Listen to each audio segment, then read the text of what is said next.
Today we explore a wild species known as the vlogger. The vlogger is something that is easily spottable due to its clickbait spots and its predator-like nature. They're vicious. They will take over everywhere and everything. They are in sight. They are in space. They are in your mind. They are behind every corner, lurking, hawking merch, selling t-shirts with weird phrases. Their intelligence is low, their stealth is high, and their one weakness, the truth.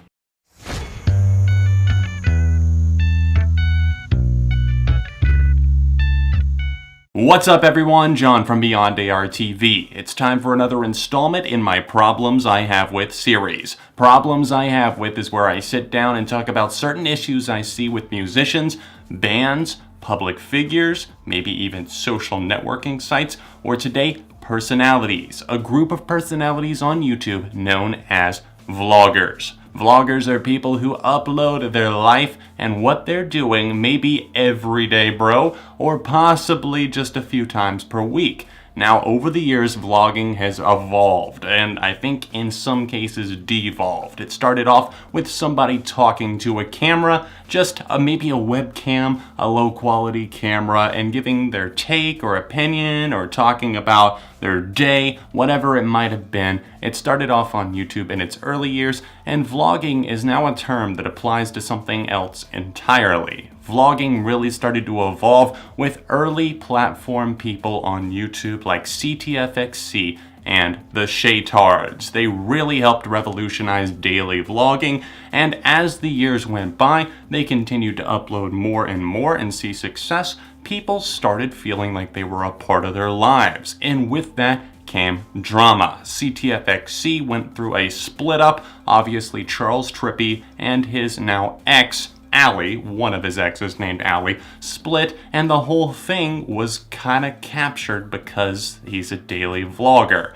And with daily vlogging come many things, but also drama is a big one. There's many issues that extend way beyond drama and just way beyond a certain personality. And many of these people I do admire in a sense, and I like, including people like David Dobrik and of course the OG Charles Trippy. There's many issues that have arisen in recent years just due to the complete lack of substance and the forced personalities that I see popping up. So we're going to be talking about a good handful of points and issues. I will be giving examples of certain people and at times being a little bit more generic because there's so many different people that it applies to. It sets trends and then everybody wants to be the next Logan Paul. So where did it all stem from? Where did it go wrong? Let's find out today on Problems I Have With. Don't forget to drop a like on this video, and if you're able to, consider supporting me on Patreon to help videos like this keep coming. It really does help the channel keep growing and consistently uploading. It's the top link down below. On YouTube, becoming a successful vlogger requires uploading consistently, and for many, and I would say most these days, that requires posting at least 5 times per week, if not every single day. In this short attention span and ADHD society that we live in, people will quickly forget about you, especially in the vlogging community, apparently, if you are not consistently uploading. What this forces vloggers to do is to come up with content that they feel appropriate to put in their videos every single day. And for the most part, most people do not lead a very interesting life unless you are Casey Neistat and going on all of these crazy missions and going overseas, working with all of these companies, launching your own news network. Not that I'm the biggest Casey Neistat fan, but still, he has a cool angle and he's able to do some awesome things. But even Casey falls into the same tropes. Uploading every single day or else multiple times per week, you start to recycle ideas. Take David Dobrik, a vlogger that I actually watch and for the most part enjoy, even though that started to fade with time. he's somebody who uploads 3 times per week, and you think that's not too bad. But whenever David uploads now, I feel like I know exactly what I'm gonna get. You're gonna see David Dobrik messing with older Jason Nash. He's going to tease him about his age. He's going to talk to his friend Todd about getting all the women. He's gonna talk to Scott about his tattoos or his girlfriend or breaking in on him doing something, or he's going to mess with somebody and just record it. These things are presented to us as factual or just people actually messing around and their friends doing it because they're friends, when in reality, it's not reality whatsoever. It's staged, and it's people wanting vlog footage so they can have something to upload so they continue making money. And at some point, I think that there's a line, because if you're putting the same thing over and over again, it becomes so regurgitated that you just really lose a part of yourself in the process and your personality. Most of you watching this video probably actually watch a decent handful of vloggers on YouTube, so go to their page right now, scroll through. What do you see? Do you see very similar titles? Do you see really any vloggers' thumbnails looking like somebody else? Vloggers really copy each other. They go with the trends because obviously they want the extra views. They want to stretch the videos out till 10 minutes. And in that video, I wouldn't have a problem with anybody putting something to 10 minutes if they were actually presenting content. But just look at somebody like Lance Stewart uploading a 25-minute vlog, when in reality, what substance is there whatsoever? So you're uploading every day now. What's the next step? Clickbait the hell out of your viewers. Every title has got to be something deceptive and misleading. Maybe it only applies to a joke that you said for 2 seconds in the video. Don't forget to title the vlog that. Oh, you purchased something? Don't forget to put the price tag in the video title, and then just do a gasping reaction face and maybe some emojis for good effect. You know exactly what I'm talking about. The more time goes by, the more ridiculous things get added to thumbnails as people compete with other vloggers. They have to have the best ones. They have to have the most clickable ones. So what do? They start adding in red arrows. They start circling things, because apparently you can't just look at a picture and see what's going on. You have to circle it, title the video, "I can't believe he did this on camera," and then you circle something, put a big old red arrow at it, and then do a fake staged reaction face just jumping at it like, "Oh my god, I can't believe that they did that on camera."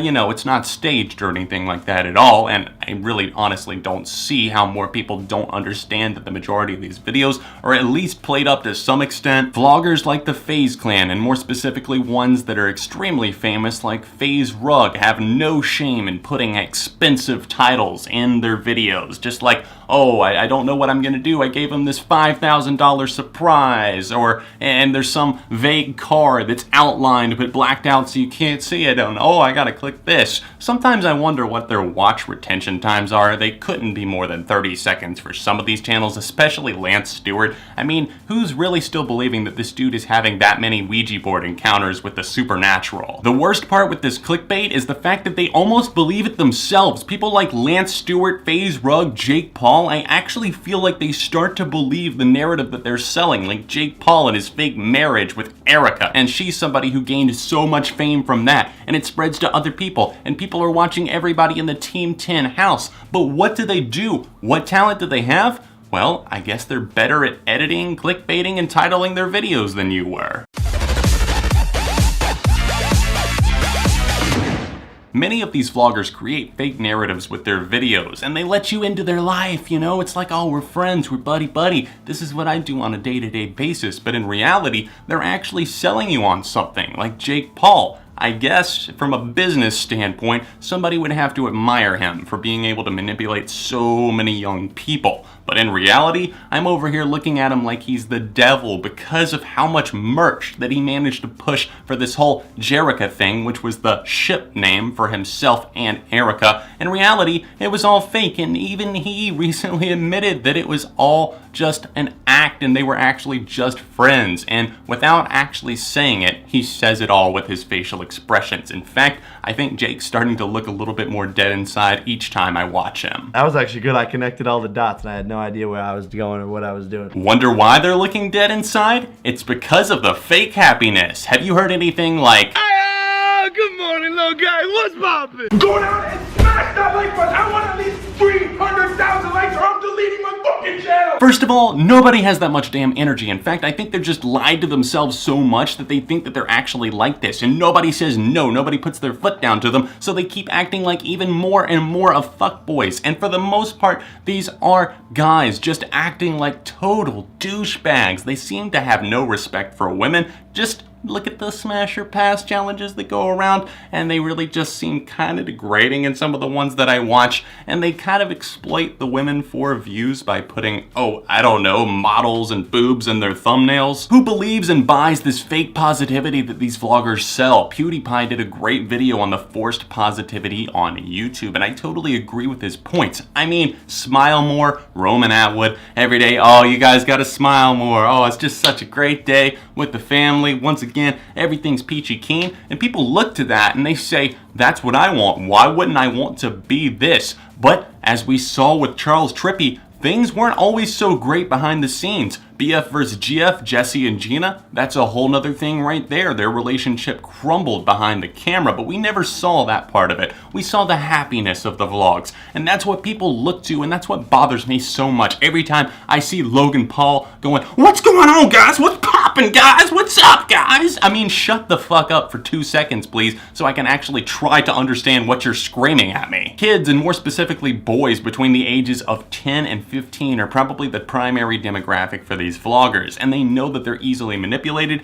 and they also want to just be influenced by and just emulate their favorite YouTubers, so obviously they're gonna start acting like this as well. They think it's okay to disrespect things. They think it's okay to go to people's houses without permission because they can show up at the Team 10 house with no repercussions whatsoever, because that seems to be a thing now. So obviously parents are just dropping kids off at people's houses these days, and for the most part, most normal people would never want that. No celebrity, no public figure, no one. A grown-ass woman drove up with her son asking if she knew if this was the street Jenna Marbles lived on. I said to her, you can't be here. I said, this is not okay. And she said, I don't know. All of these parents nowadays are taking their kids to these YouTubers' houses. It's pretty crazy. And I said, yeah, you drove here. You were the crazy, like you were that. But they would never knowingly yell at a fan on camera, right? Because it's all about being fake happy, wearing that biggest, proudest smile, and being okay with your millions of dollars that you barely had to work for.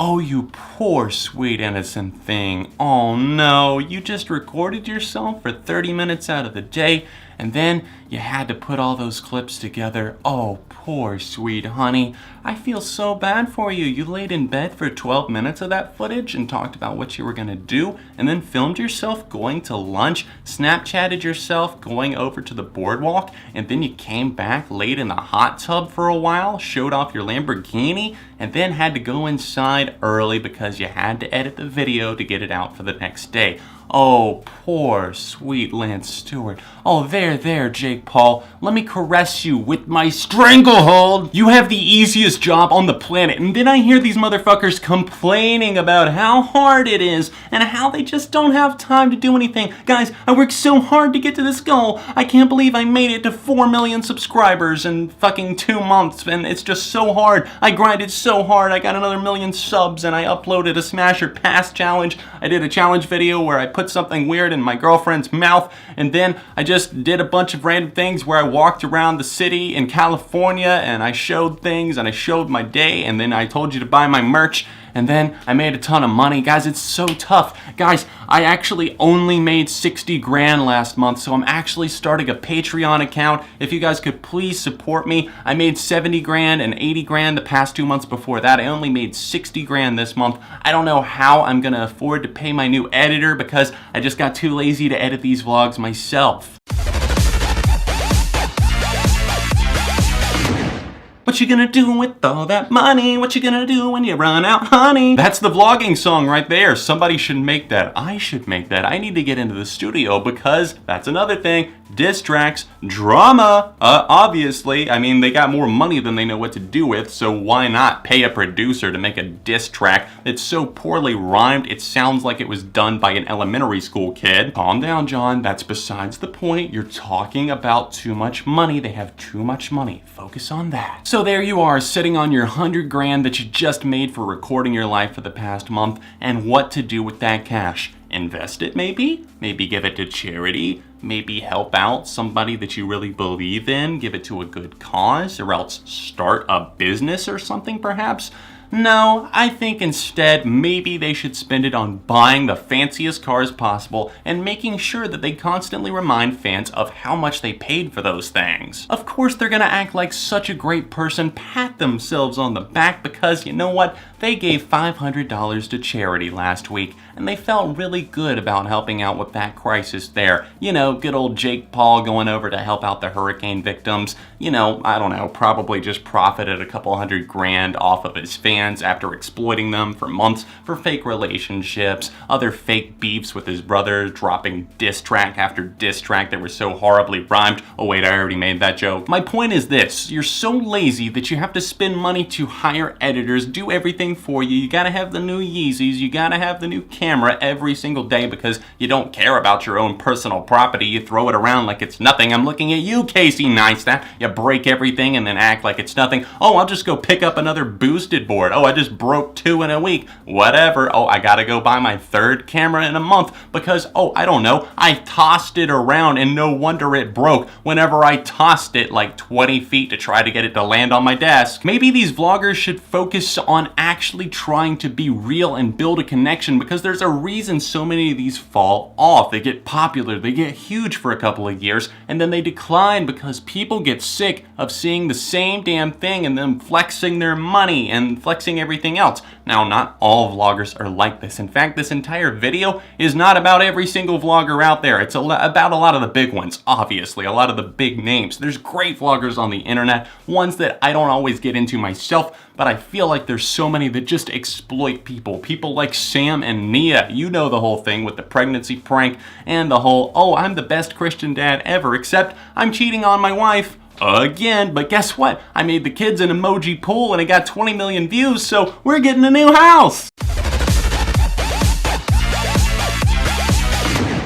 The false sense of entitlement and big dick syndrome that some of these big vloggers walk around with is just disgusting. I can't stand how above everyone they act. In fact, it's just really weird to see them kind of belittling and taking for granted every little aspect of their life. In fact, just the way that they talk to people, it doesn't even seem like they notice how condescending they are with almost every remark. These are the people that aren't entertaining enough on their own rights that they have to actually start drama constantly with their own friends and other vloggers in order to get the views. Because you know that these people have never had a real job. They don't understand the real world whatsoever, and they would never want to get pushed into that. So what do? They maintain relevancy at any cost by starting a fight with anyone and dropping a diss track over anything. And even if it means burning a bridge with a fellow YouTube friend, that's okay. Did I make some money on it? Then we're good. The attitude, the personality, it all just mixes together to make this awful stew. And if it was ever fed to you, you would never eat it. And you're like, how are these people so disgustingly awful that I don't see it all the time? It builds up constantly. And trust me, if you look into some of this, and if you actually watch and pay attention to the way that these people think,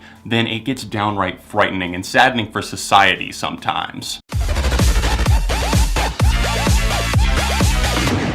My final question that I raised today is, bitch, really? You're going on tour? What the hell are you going to do? Stomachs against the edges, elbows Get your down. stomach on it, yes. Here we go. 3, 2, 1, go! Don't forget to come see us on our tour where you can smile more and pay more for the tickets where all we do is essentially fake arm wrestle the entire time. I get that sheeple should be able to decide on their own what they want to spend their money on, but why would you ever spend money on these things? Going to see these human beings that literally do nothing other than record themselves. I know you feel the connection. I know you feel it, but at the same time, is the connection there, or are they just once again using you for money? That's the question of the year, of the decade, of the century. That's a wrap for this episode of Problems I Have With. Let me know what you think about vlogging and vloggers and the whole concept and idea behind just where YouTube is going at this point in the comments section down below. This is all my take on it, so I'd love to know your perspective as well. If you could, help me out by hitting the like button on this video and maybe subscribe to the channel if you have never seen me before. It's that little button right below you. It's totally free.